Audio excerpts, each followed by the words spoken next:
గురుగారు, వృశ్చిక రాశి వారికి ఈ వారం అసలు ఏ విధంగా ఉండబోతోంది? వృశ్చిక రాశి వారికి దివ్యంగా ఉందండి. 4 గ్రహాలు యోగిస్తున్నాయి. జన్మ చంద్రుడు, లాభ శుక్రుడు, భాగ్య గురువు, దశమ కేతు. మంచి విజయం ఉంది. సరైన సమయంలో సరైన నిర్ణయం తీసుకోండి. అదృష్టం వరిస్తుంది, సంపాదన పెరుగుతుంది. ఏకాగ్రతతో పనిచేస్తే వ్యాపారంలో లాభాలుంటాయి. చిన్న చిన్న విషయాలని పట్టించుకోవద్దు.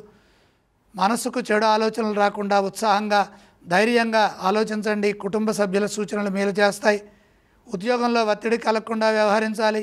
ఎప్పటి పనులు అప్పుడే పూర్తి చేసుకోండి.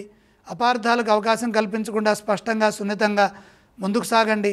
చిరునవ్వుతో సమాధానాలు ఇవ్వండి. అభీష్ట సిద్ధి కలుగుతుంది. గంభీరంగా ముందుకు సాగండి. లక్ష్యం చేరువలోనే ఉంది. అధైర్యపడద్దు, ధైర్యంగా వ్యవహరించండి. బంధుమిత్రుల వల్ల మేలు చేకూరుతుంది. గతంలో చేసిన ఒక మంచి పని ఇప్పుడు మీకు మేలు చేస్తుంది. వారం మధ్యలో శుభం జరుగుతుంది. సంతృప్తికరమైన భవిష్యత్తు ఏర్పడుతుంది. భవిష్యత్తు స్పష్టంగా ఉంటుంది. తగినంత సాధనతో కార్యసిద్ధి లభిస్తుంది. సమిష్టి నిర్ణయాలు మేలు చేస్తాయి. ఆనందించే అంశాల వైపు అడుగులు వేస్తారు. ఏ స్తోత్రాలను పఠించాలి? వృశ్చిక రాశి వారు శ్రీ సూర్యనారాయణ మూర్తిని స్మరించడం మంచిది. గురుగారు, వృశ్చిక రాశి వారు ఏ ఆలయాలను సందర్శించాలి? సూర్య దర్శనం మేలు చేస్తుంది. గురుగారు, వృశ్చిక రాశి వారు ఏవేవి దానం చేయాలి? గోధుమలు దానం చేయండి.